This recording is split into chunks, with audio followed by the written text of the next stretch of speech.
Story 1: The Cursed Village. The village of Black Hollow was a place shrouded in mystery and fear, whispered about in hushed tones by those who lived nearby.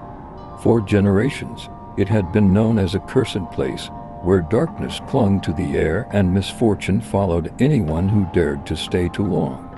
The trees surrounding the village were twisted and gnarled, their branches seeming to reach out like skeletal hands to ensnare the unwary. No one knew the exact origins of the curse, but everyone knew to stay away. Sarah, an anthropologist with a passion for uncovering hidden histories, had always been fascinated by local legends. When she first heard about Black Hollow, she knew she had to learn more. The stories of a cursed village were too intriguing to resist, and she believed that there might be some truth hidden within the tales. After all, every legend had its roots in reality. Armed with her notebook, camera, and a strong sense of curiosity, Sarah set out for Black Hollow. She was determined to uncover the truth behind the curse, to understand what had happened in this forgotten village. What she didn't expect was the palpable tension she would feel as she approached the village, as if the air itself was warning her to turn back. The road leading to Black Hollow was narrow and overgrown, the forest on either side thick and foreboding. As Sarah drove deeper into the woods, the sky darkened, and the feeling of unease grew stronger. She tried to shake it off, attributing it to the ominous weather and the isolation of the place, but deep down, she knew that something was wrong. When she finally arrived at Black Hollow, the village looked as though it had been frozen in time. The houses were old and weathered, their windows dark and uninviting. The streets were empty, and an unnatural silence hung in the air. It was as if the village itself was holding its breath, waiting for something to happen. Stepping out of her car, Sarah felt the weight of the village's history pressing down on her. The air was thick with tension, and she could feel eyes watching her from behind closed curtains. She had expected curiosity, maybe even hostility, from the villagers, but the pervasive sense of dread was more than she had anticipated. As she walked through the village, Sarah noticed how tightly the villagers clung to their routines. The few people she saw moved quickly, heads down, avoiding eye contact. It was as if they were trying to get through their day without drawing attention to themselves, without attracting the curse's gaze. Sarah finally approached a small general store, its windows dusty and the door slightly ajar. As she stepped inside, a bell chimed, and an elderly woman behind the counter looked up sharply. Her eyes narrowed as she took in Sarah's unfamiliar face. "What brings you to Black Hollow, miss?" the woman asked, her voice tinged with suspicion. "I'm an anthropologist," Sarah explained, offering a polite smile. "I'm here to learn about the history of the village, the local legends. I've heard there's a curse." The woman's expression darkened, and she glanced around as if to make sure no one was listening. "We don't speak of the curse," she whispered, leaning in close. "It's dangerous to ask questions. You'd be wise to leave before it's too late." But Sarah was not easily deterred. "I'm here to help if I can. I believe there might be something we can do to lift the curse, but I need to understand it first." The woman hesitated, then sighed heavily. "If you're determined to stay, you should speak to the mayor. He's the only one who might tell you what you want to know. But be careful, miss. Black Hollow is not a place for the faint of heart."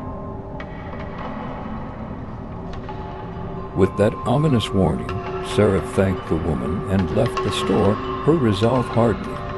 She knew she was on the right path, but she also knew that the village's secrets would not be easily uncovered. The curse had a grip on this place, and it wasn't going to let go without a fight. The mayor's house was easy to find, an old, imposing structure that stood at the edge of the village, its windows staring out over the forest like watchful eyes. Sarah knocked on the door, and after a moment, it creaked open to reveal a middle-aged man with tired eyes and a deeply furrowed brow. "You must be the anthropologist," he said, his voice gravelly. "I've been expecting you. Come in, but be quick about it. We don't want to draw too much attention." Sarah followed him inside, noting the heavy drapes that covered the windows, blocking out what little light there was. The interior of the house was dim and musty, filled with old furniture and the scent of dust. The mayor led her to a study where a large, weathered book lay open on a wooden desk. "This is what you're looking for," he said, gesturing to the book. "It's the history of Black Hollow, written by one of the village's founders. It details the curse, how it began, and what's been done to try and stop it." Sarah sat down, her heart pounding with anticipation. She gently turned the pages, each one yellowed with age and filled with handwritten notes. The story that unfolded before her was more horrifying than she had imagined.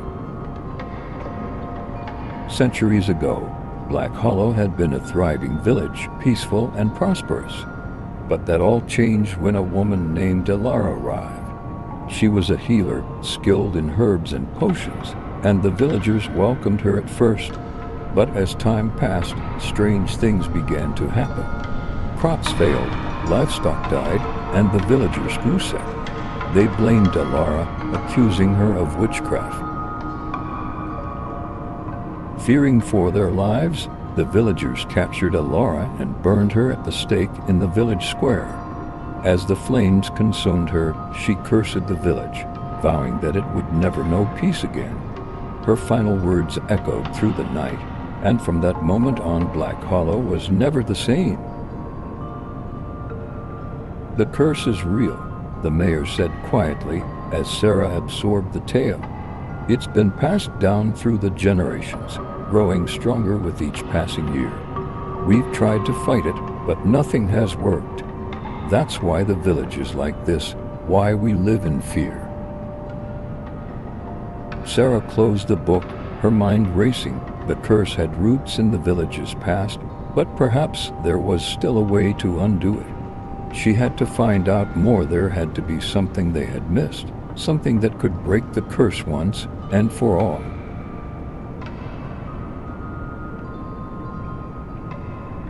That night, Sarah decided to stay in the village. She rented a small, drafty room in the only inn that still operated in Black Hollow. The innkeeper, an elderly man with a hunched back, handed her the key with a look of pity. "You'll hear them at night," he warned. "The whispers. Don't listen to them, or they'll drive you mad." Despite the warning, Sarah was determined to continue her investigation. She settled into her room and pulled out her notebook, recording everything she had learned so far. But as the night deepened, she began to feel uneasy. The wind howled outside, rattling the windows, and the shadows in the corners of the room seemed to move on their own. At first, she dismissed it as her imagination playing tricks on her. But then she heard a soft, faint whisper, like the rustling of leaves. It seemed to come from all around her, growing louder and more insistent. Sarah's heart pounded in her chest, and she strained to make out the words, but they were just beyond her comprehension. Trying to shake off the fear, Sarah decided to take a walk through the village. Perhaps some fresh air would clear her mind. She wrapped herself in a thick coat and stepped outside, the cold night air biting at her skin. The village was eerily quiet, the only sound the crunch of gravel under her boots.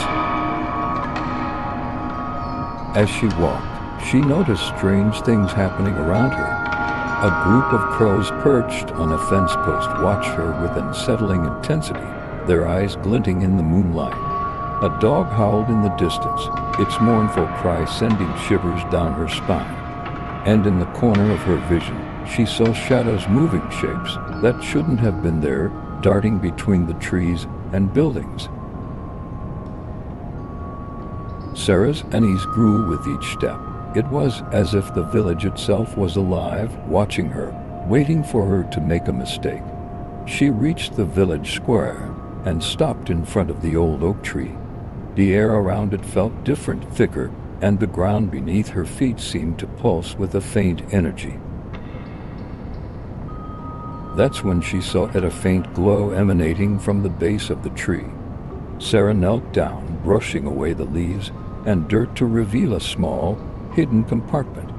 Inside was a bundle of old, yellowed papers, bound together with a strip of leather. Her hands trembling, Sarah carefully unwrapped the bundle and began to read.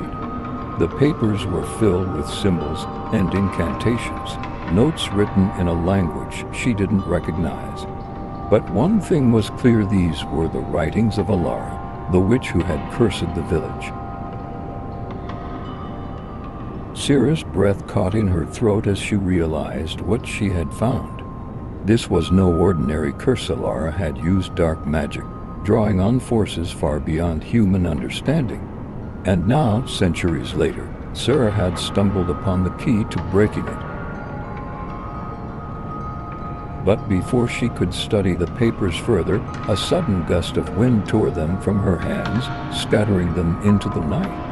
The whispers grew louder, more frantic, and Sarah felt a cold presence behind her, as if someone or something was watching her every move. With her heart racing, Sarah gathered the remaining papers and ran back to the inn. She knew she was close to uncovering the truth, but she also knew that whatever she had awakened was not going to let her go easily. The next morning, Sarah knew she had to find the source of the curse. The papers she had found near the oak tree had given her a glimpse into Alara's dark magic, but she needed to understand more if she was going to break it. The villagers had mentioned an old abandoned house at the edge of the forest, a place where Alara had lived before the villagers turned on her. Determined, Sarah made her way through the dense woods that surrounded Black Hollow, following a narrow path that wound deeper into the trees. The forest was unnaturally quiet, the only sound the crunch of leaves underfoot. The farther she went, the more isolated she felt, as if the world outside had ceased to exist. After what felt like hours, Sarah finally reached the clearing where the house stood. It was a crumbling, decrepit structure, its roof sagging and the walls covered in moss. The windows were broken, and the door hung off its hinges. But there was something else, something that made Sarah's skin crawl, a feeling of malevolence that seemed to radiate from the very walls.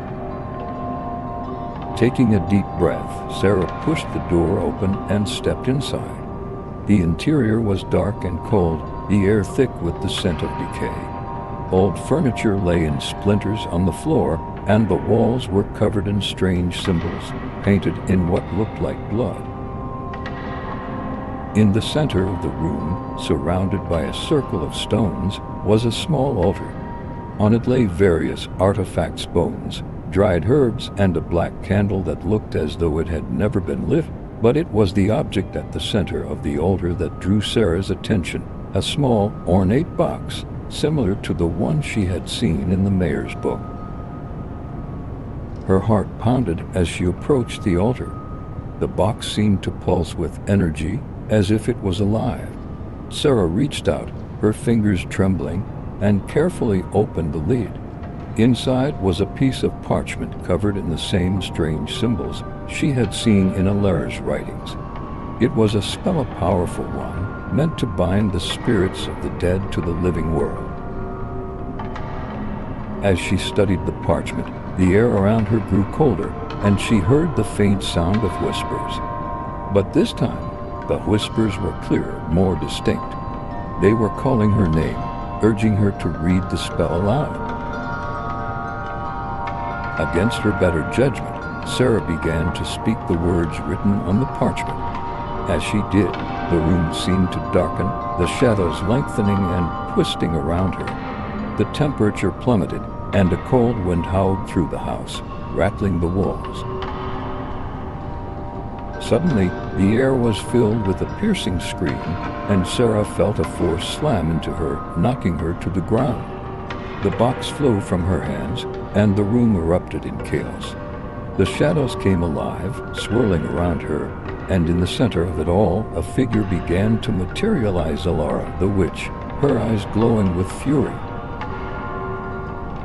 "You dare to summon me," Alara hissed, her voice echoing through the room. "You will pay for what your people did to me." Sarah scrambled to her feet, her heart racing with terror. She had awakened the witch's spirit, and now Alara was free to unleash her wrath on the village once more. Sarah ran from the house as fast as her legs could carry her, her heart pounding in her chest. She could feel the witch's presence behind her, a cold, malevolent force that seemed to grow stronger with each passing moment. The trees around her twisted and writhed as if they were alive, reaching out to grab her, to pull her back into the darkness. By the time she reached the village, the sun was setting, casting long shadows over the streets. The air was thick with tension, and Sarah could sense that something was terribly wrong. The villagers were gathered in the square, their faces pale and filled with fear. They knew, just as she did, that the curse had been reawakened. Before she could warn them, the ground beneath them began to shake. The sky darkened, and a low, rumbling sound echoed through the village. The wind picked up, howling like a beast, and the temperature dropped sharply. The villagers looked around in panic, their eyes wide with terror. "Sarah," the mayor called out, his voice barely audible over the roar of the wind. "What have you done?" "I found the witch's lair," Sarah shouted back, her voice trembling. "I accidentally awakened her spirit. She's coming for us." The mayor's face paled even further, and he began to shout orders to the villagers. "Get inside, barricade your doors. We need to protect ourselves." But it was too late. The witch's spirit had already descended upon the village, her fury unleashed. The wind grew stronger, tearing at the buildings and ripping the roofs from houses. The trees that surrounded the village twisted and groaned, their branches snapping like bones. The villagers screamed in terror as the shadows came alive, twisting and writhing like snakes, striking out at anyone who dared to move. Sarah knew that they were running out of time. She had to find a way to stop the witch before the entire village was destroyed. But how? The ritual, the spell she had found in the book was the only thing she could think of, but she needed help. "Mayor," she shouted, running to his side. "There's a ritual in the book, a way to banish the witch's spirit permanently. But I can't do it alone. I need your help." The mayor hesitated for a moment, then nodded. "Tell me what to do." Sarah quickly explained the ritual, and the two of them began to gather the necessary items, salt, candles, and the parchment she had found in the witch's lair. The other villagers watched in fear, unsure of what was happening, but too afraid to question it. As they prepared the ritual, the witch's spirit grew more powerful. The ground beneath them cracked and split, and the sky turned an unnatural shade of red. Sarah could feel the darkness closing in around her, suffocating her, but she pushed the fear aside. She had come too far to give up now. With the mayor's help, she set up the ritual in the center of the village square. They formed a circle of salt around the altar and placed the candles at each point of the pentagram.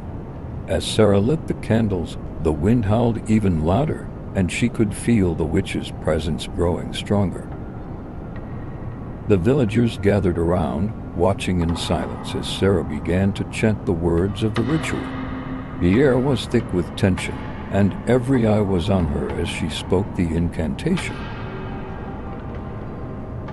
As Sarah chanted the incantation, the wind swirled violently around the village square, the flames of the candles flickering wildly. The mayor stood beside her, holding the parchment with the spell, his hands trembling. The villagers watched in a tense silence, their faces pale and filled with fear. They knew that this was their only hope, but they also knew that the witch would not go quietly. The ground beneath them trembled, and the shadows that had been creeping along the edges of the square surged forward, drawn to the power of the ritual. Sarah's voice grew louder, more insistent, as she repeated the words of the incantation, pouring all her strength into the spell. Suddenly, a piercing scream cut through the air, and the temperature plummeted even further. The shadows around them twisted and writhed, forming into the shape of the witch, her eyes burning with an unnatural fire. "You think you can banish me," Alara hissed, her voice echoing through the square. "You are nothing but fools. I will not be defeated so easily." The villagers gasped in fear, some of them backing away, but Sarah held her ground. She continued to chant the incantation, her voice unwavering, even as the witch's spirit loomed closer. The air was thick with malevolent energy, and Sarah could feel the darkness pressing in on her, trying to break her concentration. The witch's spirit lunged at her, but the circle of salt held strong, repelling the dark energy. Alara let out another scream, this one filled with rage and desperation. The ground shook violently, and the wind howled, but Sarah didn't falter. Now Sarah shouted to the mayor, who quickly handed her the parchment with the final words of the spell. With trembling hands, Sarah held the parchment high and spoke the words aloud. As the last word left her lips, the candles flared to life, their flames burning bright and strong. The shadows around them recoiled, and the witch's spirit let out a final, agonized scream as it was pulled back into the darkness. For a moment, everything was still. The wind died down, and the village square was silent. The oppressive weight of the curse that had hung over Black Hollow for centuries began to lift, and the villagers let out a collective sigh of relief. But Sarah knew it wasn't over yet. There was still one more step to complete the ritual and ensure that the witch would never return. Sarah knelt before the altar, the final steps of the ritual etched in her mind. The witch's spirit may have been weakened, but Alara's malevolence still lingered, refusing to fade completely. The village trembled on the edge of salvation, but one wrong move could undo everything they had worked for. With the parchment in hand, Sarah carefully placed it on the altar and took the small, ornate box she had found in the witch's lair. The box was the key it had held Alara's power for centuries, and now it would serve as the vessel to imprison her spirit for good. The villagers watched in tense silence as Sarah began the final chant, her voice steady despite the fear gnawing at her. The flames of the candles flickered wildly, casting long shadows across the square. The air grew thick with tension, and Sarah could feel Alara's presence hovering at the edges of the ritual, waiting for a moment of weakness. Suddenly, a blast of cold air surged through the square, extinguishing the candles and plunging the village into darkness. The witch's spirit materialized once more, her form twisted and grotesque, eyes burning with an unholy fire. "You cannot defeat me," the lair's voice echoed through the square, filled with hatred and fury. "I will destroy you all." The villagers recoiled in fear, but Sarah refused to back down. She gripped the box tightly, her knuckles white, and continued the chant, her voice unwavering. The witch lunged at her, but the salt circle held firm, repelling the dark energy. "Now, Sarah, finish it," the mayor urged, his voice filled with desperation. With every ounce of strength she had left, Sarah placed the box in the center of the altar and uttered the final words of the ritual.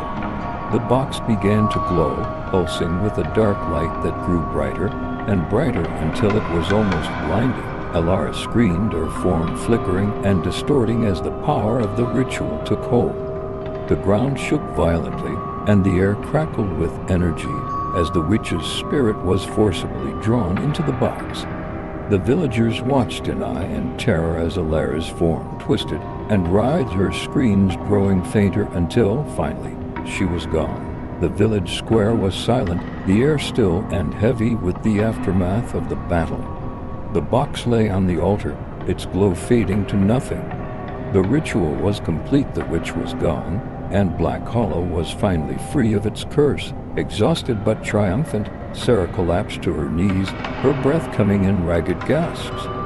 The villagers slowly approached, their expressions a mix of relief and awe. They had survived, but they would never forget the terror they had faced. As dawn broke over the horizon, casting a golden light over the village, Sarah knew that the nightmare was over. But the memory of Alara's twisted face, the sound of her screams, would stay with her forever, a chilling reminder of the darkness that still lurked in the world. Story 2: The House of Shadows. The House of Shadows stood at the end of a long, winding road, shrouded in mystery and decay. The mansion, once a grand estate, had long since fallen into disrepair. Its windows were boarded up, the paint on its walls peeled and faded, and the garden was overgrown with tangled vines and weeds. Locals avoided the place, speaking of it only in whispers. It was said that the house was cursed, haunted by the spirits of those who had died within its walls. Despite its ominous reputation, the mansion had an undeniable allure, especially for those drawn to the macabre.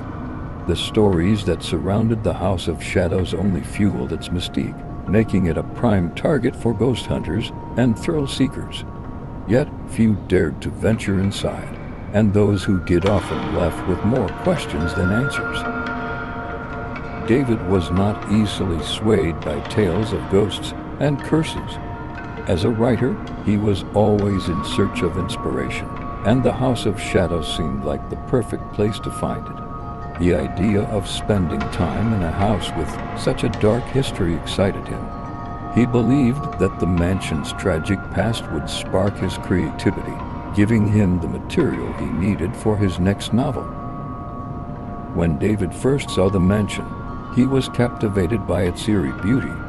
The house loomed large against the horizon, its shadows stretching across the landscape like a dark omen. Despite its state of disrepair, he could see the potential it held, the stories that were waiting to be uncovered.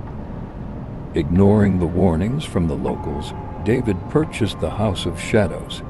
He was determined to unlock the secrets hidden within its walls, to unravel the mystery that had kept the house shrouded in darkness for so long. Little did he know, the house had been waiting for someone like him to come along. David arrived at the House of Shadows on a crisp autumn morning. The air was cool, and the sky was a dull gray, matching the somber atmosphere of the mansion. As he approached the front door, he couldn't help but feel a shiver run down his spine. The house seemed to be watching him, its empty windows like eyes that had seen too much. He pushed open the creaking door and stepped inside, the floorboards groaning under his weight. The interior of the house was just as dilapidated as the outside. Dust covered every surface, and cobwebs hung from the corners of the ceiling. The air was thick with the scent of mildew and decay, but David was undeterred. He had expected as much from a house that had been abandoned for so long. As he explored the mansion, David marveled at its sheer size. There were countless rooms, each one more mysterious than the last. Some were empty, their purpose lost to time, while others were filled with old furniture covered in white sheets. He found a grand staircase leading to the upper floors, its banister intricately carved with designs that had long since faded. David spent the first few days settling in, unpacking his belongings, and making the house his own. Despite the state of the mansion, he felt a strange sense of peace there, as if the house had been waiting for him. He set up his writing desk in the study, a room with large windows that overlooked the overgrown garden. It was there that he planned to write his next novel, inspired by the stories the house would surely reveal. But as the days passed, David couldn't shake the feeling that he was not alone. At night, he heard strange noises, footsteps in the hallways, doors creaking open and closed, and whispers that seemed to come from the very walls.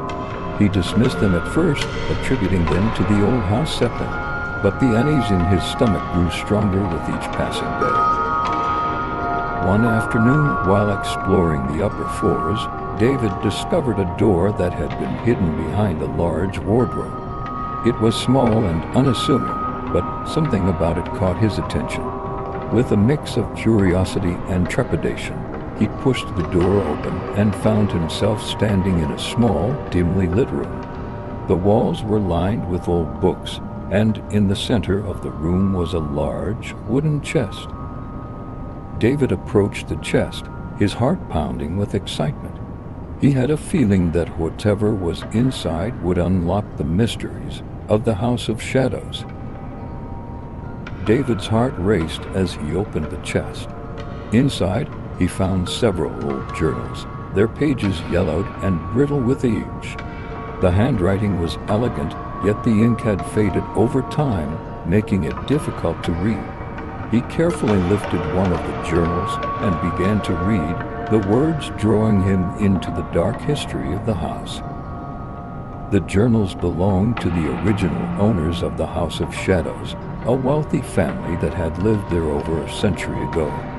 The entries were filled with accounts of their daily lives, but as David read on, he noticed a disturbing shift in tone.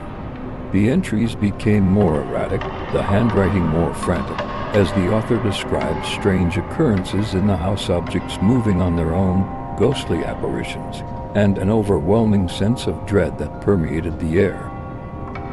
David's excitement grew with each entry, but so did his unease. The further he delved into the journals, the more he began to experience the same paranormal activities that the author had described. Objects in the house would shift positions when he wasn't looking, and he often felt a cold presence in the room with him, watching him from the shadows. One night, as he was writing in the study, David caught a glimpse of a figure in the corner of his eye. It was fleeting, just a shadow, but it was enough to make him stop and look around.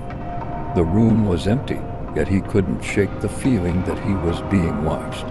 The air grew colder, and a chill ran down his spine. The next morning, David found a mirror in one of the upstairs bedrooms shattered. The glass was cracked in a way that didn't seem possible, as if something from the inside had tried to break out. He also noticed that the door to the hidden room was slightly ajar, even though he was certain he had closed it the night before. Determined to uncover the truth, David continued to read the journals. He learned that the family had been plagued by a series of tragedies, each more horrific than the last. The final entry was written by the last surviving member of the family, who described the growing malevolent presence in the house, one that had driven them to the brink of madness. David knew that he was dealing with something far more sinister than he had initially thought. The House of Shadows was alive, and it was determined to reveal its dark secrets to him whether he wanted to know them or not. As David read the final entries in the journals, a horrifying story began to unfold. The house had once been a place of happiness, filled with laughter and love. But that had all changed when a distant relative of the family, a man named Arthur, came to stay with them. Arthur was a troubled man, plagued by dark thoughts and violent tendencies. The family welcomed him with open arms, unaware of the darkness he brought with him. The journals detailed Arthur's descent into madness. At first, It was subtle. He would disappear for hours at a time, only to return covered in dirt and grime, his clothes torn and his eyes wide. He became obsessed with the house, spending hours in the basement, where he claimed to hear voices calling to him. The family grew increasingly concerned, but they didn't know how to help him. As the weeks passed, Arthur's behavior became more erratic. He would fly into violent rages at the slightest provocation, smashing furniture and threatening the family. They tried to send him away, but Arthur refused to leave. He claimed that the house had chosen him, that it needed him to complete its dark purpose. The final journal entries were written in a state of panic. The family members described hearing strange noises at night, footsteps echoing through the halls, whispers in the darkness, and a cold, oppressive presence that seemed to follow them wherever they went. They began to see ghostly apparitions, figures standing at the foot of their beds, watching them as they slept. The house had come alive, and it was feeding off their fear. The last entry was the most chilling of all. The author, a woman named Eleanor, described how Arthur had finally succumbed to the darkness. He had murdered the entire family in a single night, driven by the malevolent force that had taken hold of him. Eleanor wrote of how she had hidden in the attic, listening to the screams of her loved ones as Arthur slaughtered them one by one. She knew that it was only a matter of time before he found her. The entry ended abruptly, the final words smeared with what David could only assume was blood. Eleanor had never finished her account. Arthur had found her before she could. The journals ended there, leaving David with a sense of dread that settled deep in his bones. As he closed the final journal, David felt a wave of nausea wash over him. The house had a dark history, one that had been hidden for far too long. The spirits of the murdered family were trapped within its walls, unable to move on. They were angry, desperate for justice, and they had chosen David as their instrument. That night, the house came alive in a way that David had never experienced before. The air was thick with tension, and the temperature plummeted. Shadows moved of their own accord, twisting and writhing across the walls. David could hear the whispers, louder now as if they were right beside him. The spirits were awake, and they were calling to him. The atmosphere in the House of Shadows grew more oppressive with each passing hour. David could feel the spirits of the murdered family all around him, their presence growing stronger as night fell. The temperature in the house dropped dramatically, and a thick, suffocating silence filled the air. It was as if the house itself was holding its breath, waiting for something to happen. As David sat in the study trying to make sense of the journals he had read, he heard a faint sound, a soft, almost imperceptible whisper. He looked up, scanning the room, but saw nothing. The whispering grew louder, more distinct, until it filled the entire room. It was the voice of a woman, pleading for help. David stood up, his heart pounding in his chest. The voice seemed to be coming from the walls themselves, echoing through the house. He followed the sound, his footsteps echoing in the empty halls. The voice led him to the hidden room, the one he had discovered behind the wardrobe. The door was wide open, and the air inside was colder than ice. As he stepped inside, the door slammed shut behind him, trapping him in the darkness. David fumbled for the light switch, but when he flicked it on, the room remained pitch black. The voice grew louder, more desperate, and David felt a cold hand brush against his arm. He spun around, but there was no one there. Suddenly, the room was filled with a blinding light, and David saw them, the spirits of the murdered family. They were standing around him, their faces twisted in pain and anger. The woman who had been whispering to him stepped forward, her eyes filled with tears. "Help us," she begged, her voice echoing in the room. "We cannot rest until justice is done." David's heart ached for the spirits, but he was terrified. He could feel their pain, their desperation, and it was overwhelming. He wanted to help them, but he didn't know how. The house was filled with darkness, and he feared that he was in over his head. As the spirits surrounded him, the air grew colder, and David felt a heavy weight pressing down on his chest. He could hardly breathe, and his vision blurred. The spirits were angry at what had been done to them, angry that they had been trapped in the house for so long. They wanted justice, but they also wanted revenge. Suddenly, the door to the hidden room flew open, and the cold air rushed out, pulling David with it. He stumbled into the hallway, gasping for breath. The spirits followed him, their whispers filling the air. They were pleading with him, begging him to help them, but David was paralyzed with fear. He knew that he had to do something. The spirits were growing stronger, and if he didn't act soon, they would consume him. But how could he help them? How could he bring justice to the dead? As David struggled to find an answer, he felt a presence behind him, a dark, malevolent force that filled him with dread. He turned slowly, knowing what he would see. It was the spirit of Arthur, the man who had murdered his family.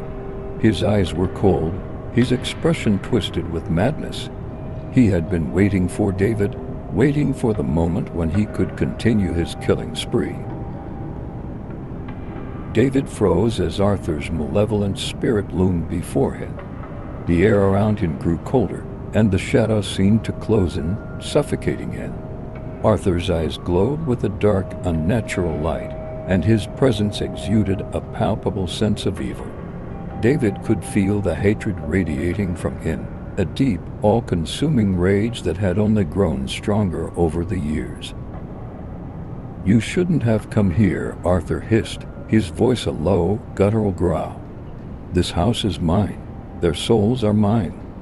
David's heart pounded in his chest, and he could feel his hands trembling. He had never believed in ghosts before, but the evidence was undeniable. The House of Shadows was alive with the spirits of the past, and Arthur was the source of its darkness. He had to get out, but he couldn't move, couldn't tear his eyes away from the terrifying figure before him. Arthur stepped closer, his form flickering in and out of focus. "I was chosen by the house," he said, his voice filled with a twisted sense of pride. "It gave me the power to do what needed to be done. They were weak. They deserved to die." David tried to speak, to reason with the spirit, but his voice caught in his throat. Arthur's presence was overwhelming, his malevolence so strong that it seemed to seep into David's very soul. He felt a cold hand grip his shoulder, and for a moment he thought he was going to pass out. "I can feel your fear," Arthur continued, his voice dripping with malice. "You're just like them, weak. Help us, but I can make you strong. I can give you the power to finish what I started." David's mind reeled at the implication. Arthur was trying to possess him, to use him as a vessel, to continue his killing spree. The realization sent a jolt of terror through him, and he knew he had to fight back, to resist the pull of the malevolent spirit. Summoning all his strength, David took a step back, breaking the connection between them. "No," he said, his voice trembling but resolute. "I won't let you." Arthur's expression twisted with rage, and the air around them seemed to vibrate with dark energy. "You think you can stop me?" he snarled. "You're nothing but a pawn, a means to an end. You will obey me, or you will die." David's fear threatened to overwhelm him, but he refused to give in. He knew that if he allowed Arthur to take control, the house would never be cleansed, and the spirits of the murdered family would never find peace. He had to find a way to banish Arthur's spirit, to rid the house of its dark forces once and for all. As Arthur lunged at him, David dodged to the side, his mind racing. He needed help, someone who understood the supernatural, who could guide him in performing the ritual to cleanse the house. But time was running out, and the malevolent spirit was growing stronger with each passing moment. Desperate, David fled the house, Arthur's vengeful cries echoing in his ears. He knew he couldn't do this alone. He needed to find someone who could help him before it was too late. David drove through the night, the dark, winding roads leading him away from the House of Shadows. His mind was racing, filled with the horrors he had witnessed and the knowledge that Arthur's malevolent spirit was still waiting for him, eager to take control. He needed answers, and he needed them fast. His first stop was the town's historical society, where he hoped to find someone with knowledge of the house's dark past. The building was small and unassuming, but David felt a glimmer of hope as he walked inside. The room was filled with old books, documents, and artifacts, all chronicling the history of the town and its most infamous residents. David approached the front desk, where a middle-aged woman with gray hair and glasses was poring over an old manuscript. She looked up as he approached, her eyes narrowing slightly as she took in his disheveled appearance. "Can I help you?" she asked, her tone cautious. "I need to know about the House of Shadows," David said, his voice urgent. "There's something evil in that house. I think it's trying to possess me." The woman's expression softened slightly, and she motioned for David to sit down. "You must be the new owner," she said, her voice tinged with sympathy. "You're not the first person to come here asking for help. That house has a dark history, one that has claimed many lives."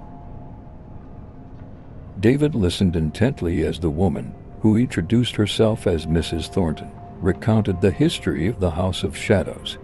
She confirmed much of what David had read in the journals: the tragic history of the family, Arthur's descent into madness, and the murders that had taken place within its walls. "But there's more," Mrs. Thornton said, her voice dropping to a whisper. "Arthur wasn't just a madman. He was influenced by something dark, something ancient. The house itself is a conduit for that malevolent force, and it's been feeding on the souls of those who enter it for generations." David felt a chill run down his spine. "How do I stop it?" he asked, desperation in his voice. "There is a way," Mrs. Thornton replied, "but it won't be easy. You'll need the help of someone who understands the supernatural, a paranormal expert. Together, you can perform a ritual to cleanse the house and banish the spirits once and for all." David returned to the House of Shadows with renewed determination. By his side was Dr. Ellis, a renowned paranormal expert who had agreed to help him cleanse the house. Dr. Ellis was a tall, imposing figure with a deep knowledge of the occult and a calm demeanor that put David at ease. As they entered the house, the atmosphere was even more oppressive than before. The air was thick with the presence of the spirits, and David could feel Arthur's malevolent force watching them from the shadows. But this time, he wasn't alone, and he was ready to face whatever came next. Dr. Ellis began by setting up the ritual in the center of the house, in the ground floor where the energy was strongest. He drew a large circle on the floor with salt and placed candles at each point of the pentagram. The light from the candles flickered in the darkness, casting eerie shadows on the walls. "We must be careful," Dr. Ellis warned. "The spirits will try to stop us. They'll do everything in their power to disrupt the ritual, but we mustn't let them. Stay focused, and whatever happens, don't break the circle." David nodded, his heart pounding in his chest. He watched as Dr. Ellis began to chant in a low, rhythmic voice, invoking ancient words of power to cleanse the house. The air around them seemed to vibrate with energy, and the temperature dropped sharply. Suddenly, the house shook violently, and the candles flickered wildly. David could hear Arthur's voice, a guttural roar of anger and hatred echoing through the halls. The shadows on the walls began to move, twisting and writhing as if they were alive. But Dr. Ellis didn't falter. He continued the ritual, his voice growing louder, more insistent. The salt circle began to glow, and the air inside it felt charged with electricity. David could see the spirits of the murdered family appearing around them, their faces filled with hope and fear. As the ritual reached its climax, Arthur's spirit materialized in the center of the circle, his form twisted and grotesque.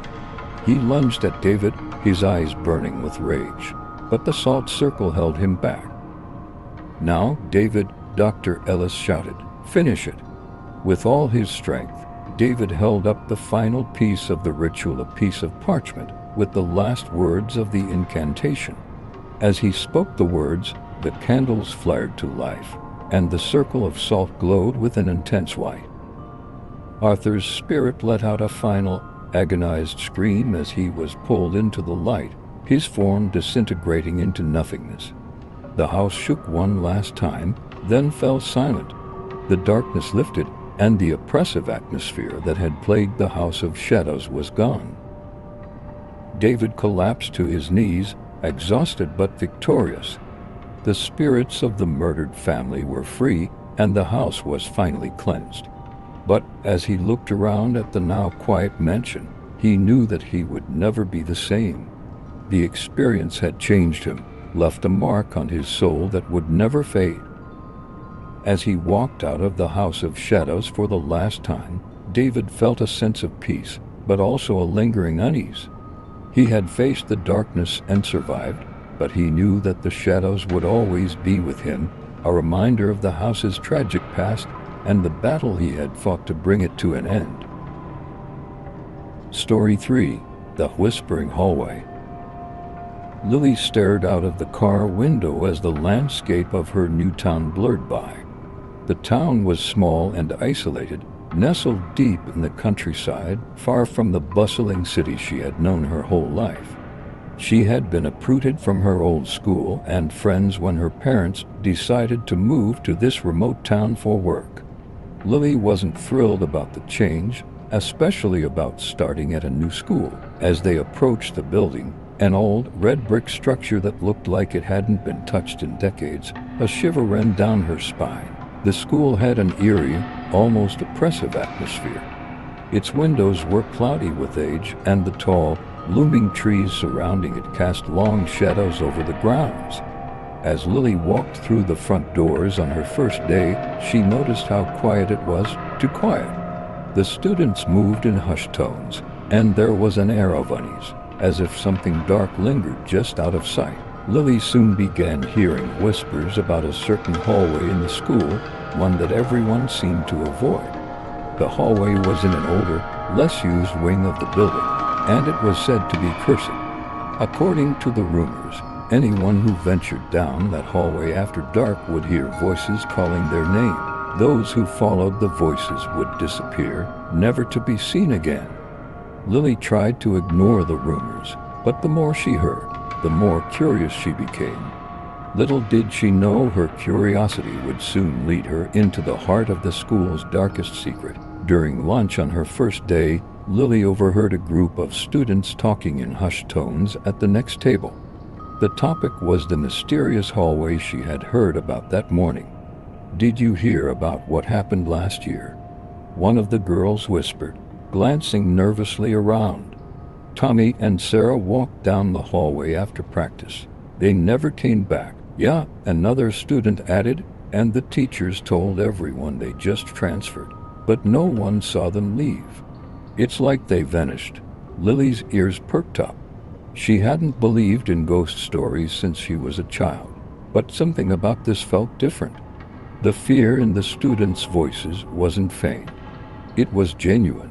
"What's so special about this hallway?"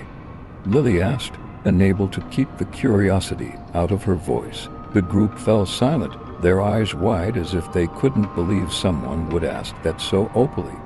Finally, the first girl spoke up again. "They say it's cursed. No one knows exactly why, but it's been that way for decades. Every few years, someone disappears. The teachers don't talk about it, but everyone knows. You hear whispers at night, voices calling your name, and if you follow them, You're gone." Lily frowned. It all sounded too fantastical to be true. But then again, the dread in their eyes was hard to dismiss. She spent the rest of the day distracted, her mind returning again and again to the hallway.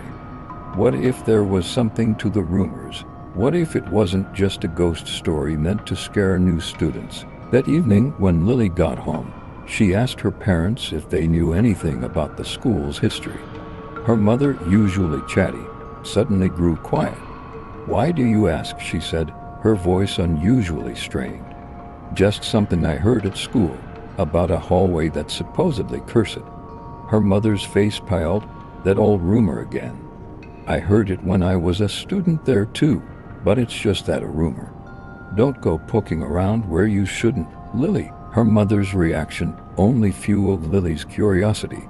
Why was everyone so afraid to talk about it? What were they hiding? The next day at school, Lily found herself drawn to the hallway. It was in the older part of the school, a wing that had been partially closed off as newer buildings were added. The doors leading to it were heavy and wooden, with small windows that let in little light. The hallway itself was long and narrow, lined with lockers that looked like they hadn't been opened in years. As she stood at the entrance, she could almost feel a cold draft, even though it was a warm day. The air seemed heavier, thicker somehow. She took a step forward, and then another, her footsteps echoing loudly in the silence.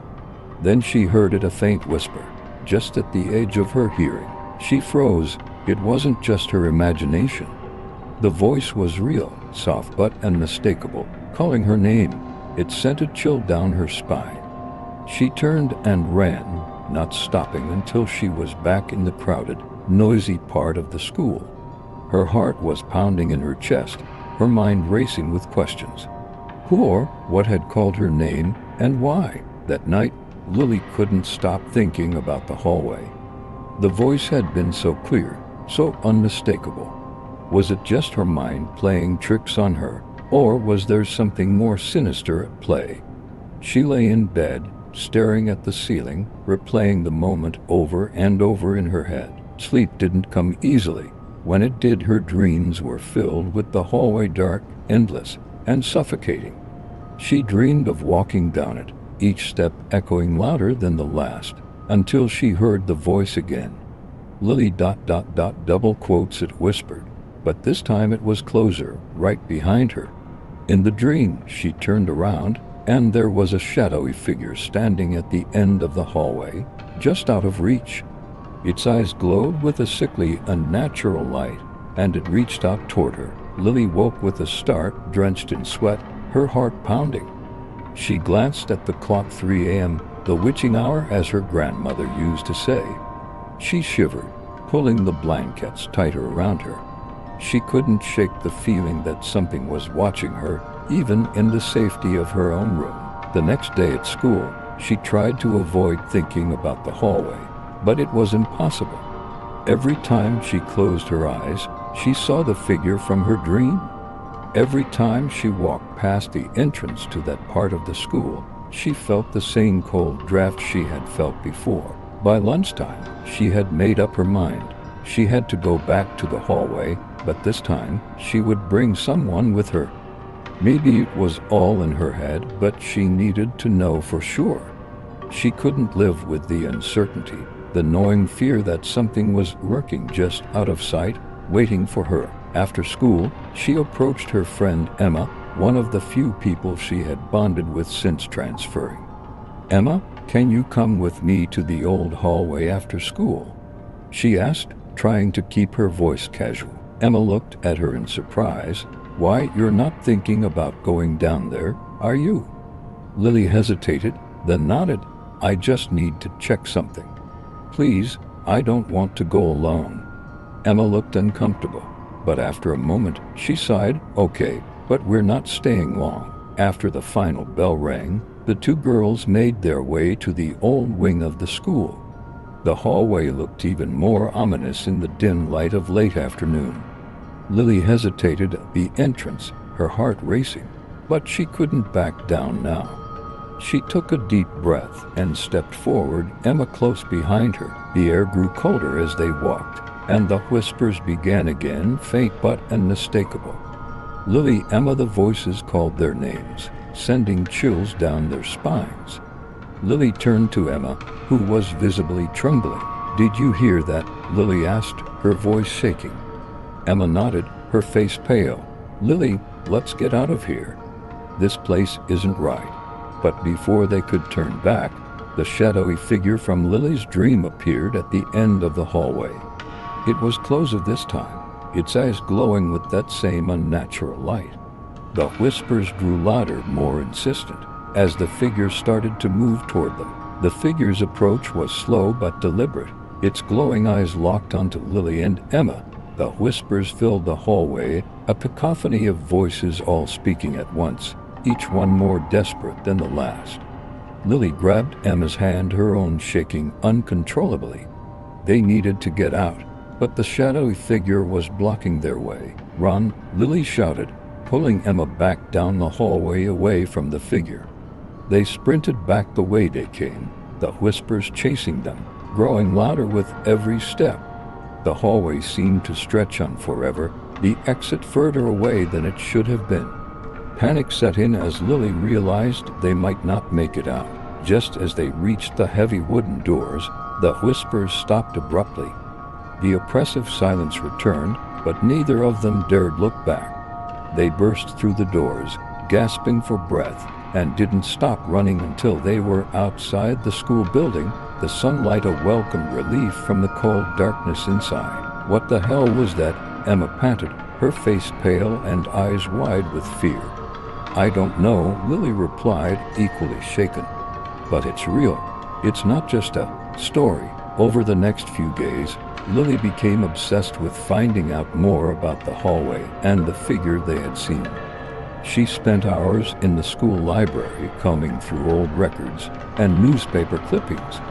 Most of the information was mundane articles about school events, fundraisers, and student achievements.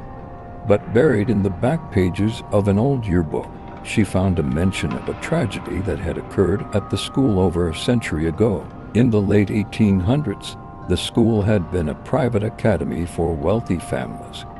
One winter, during a particularly harsh snowstorm, a group of students had gone missing. Their bodies were never found, and it was assumed they had died in the blizzard.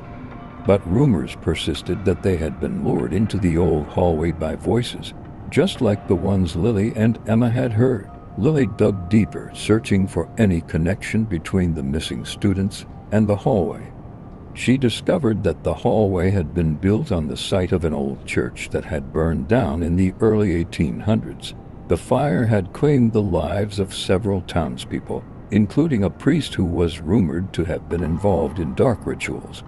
Some believed that the priest's spirit had never left the site and that he was responsible for the disappearances over the years. The more Lily learned, the more she realized that the figure they had seen wasn't just a ghost, it was something far more malevolent.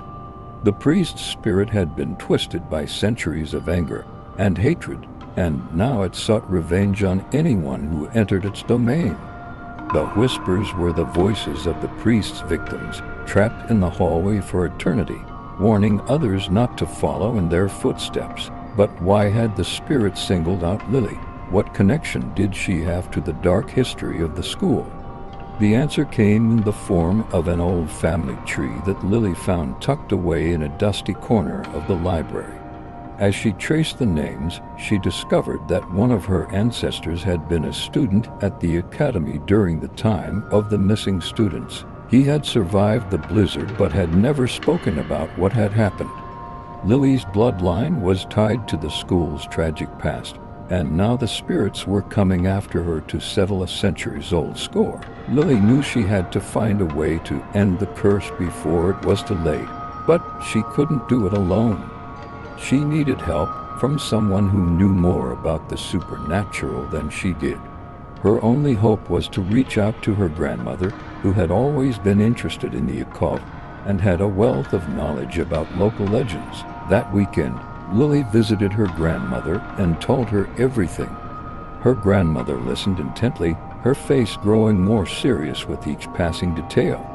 When Lily finished, her grandmother stood up and walked to a small, locked cabinet in the corner of the room. She pulled out an old, silver locket and handed it to Lily. "This belonged to your great-great-grandfather," her grandmother explained. "He never talked about what happened at the academy, but he always carried this locket with him. I believe it has something to do with why he survived when the others didn't." Lily opened the locket and found a small, faded photograph inside. It showed a group of students standing in front of the old academy building, their faces solemn. In the center of the group was a young man who looked eerily like Lily, her great-great-grandfather. "Take this with you," her grandmother said, her voice firm. "It may be the key to stopping whatever is haunting that hallway. But be careful, Lily. The spirits won't let you go easily." Lily took the locket and wore it around her neck, feeling its weight like a constant reminder of the danger she was in. She knew the spirits were aware of her and that they wouldn't stop until they had claimed her. But with the locket, she felt a small sense of protection, a connection to her ancestor who had faced the same terror and survived. The next day at school, Lily felt the atmosphere had shifted. The air was thick with tension, and the whispers seemed to follow her everywhere she went, growing louder as the day wore on. She noticed that the shadows in the school were longer, darker, as if something unseen was creeping through the halls. Students avoided her, sensing the unease that surrounded her, and even teachers seemed wary, casting nervous glances her way. During her last class of the day, Lily found it impossible to concentrate. The whispers were incessant now, a constant drone in the back of her mind. They were no longer just voices. They were filled with anger, resentment, and desperation. She could feel them pressing against her consciousness, trying to break through. As the final bell rang, signaling the end of the school day, Lily hurried to the old wing. She knew she had to face the spirits again, but this time she had the locket. She hoped it would be enough to protect her. "Lily, you cannot escape us, you must pay." The voices echoed off the walls surrounding her. The shadowy figure appeared again, this time much closer, its eyes burning with hatred. It reached out to her, its hand black and twisted, fingers like claws. Lily felt the weight of the locket grow heavier, almost pulling her down. She remembered her grandmother's words. It was the key to stopping the spirits. But how? In a moment of clarity, she realized she had to confront the spirit directly, to offer the locket as a symbol of peace, a way to end the cycle of revenge. She stepped forward, holding the locket out in front of her. "Take it," she said, her voice trembling but firm. "This is what you want, isn't it? This is what kept you here." The shadowy figure hesitated, its twisted hand reaching for the locket. For a brief moment, the whispers fell silent, and the air grew still. Lily held her breath, praying that this would work. But as the figure's hand closed around the locket, its eyes flared with rage.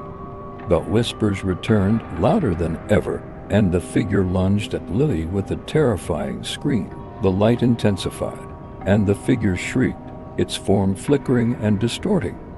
The whispers turned into wails of agony as the spirit was forced to retreat, its power waning. "Leave me alone," Lily shouted, her voice filled with determination. "You're not going to take me." The figure's twisted features contorted with rage, but it was no match for the locket's light. With one final scream, the spirit disintegrated into a cloud of black smoke, which was quickly absorbed into the locket. The hallway fell silent, the oppressive atmosphere lifting as the darkness was vanquished. Lily collapsed to the floor, gasping for breath, the locket still clutched tightly in her hand. She had done it. She had defeated the spirit and ended the curse. But the victory came at a cost. Her body was bruised and battered, and she felt an overwhelming sense of exhaustion. As she lay there, catching her breath, the locket in her hand grew warm, the metal no longer cold to the touch. It was as if the spirit's trap inside had finally found peace. Lily knew that the curse was broken, But she also knew that she could never forget what had happened in that hallway. With trembling hands, she put the locket back around her neck. It was no longer a symbol of fear but of strength and survival. She slowly stood up, her legs shaking, and made her way back to the entrance of the hallway. As she stepped into the light of the main school building, the weight of the darkness lifted entirely. The whispers were gone, the shadows no longer looming. Lily had faced the spirits and lived to tell the tale, but she knew that the memory of the hallway and the spirits that haunted it would stay with her forever. Lily returned to her normal routine at school, but things were different now. The students and teachers no longer avoided her, though there was a new respect in their eyes.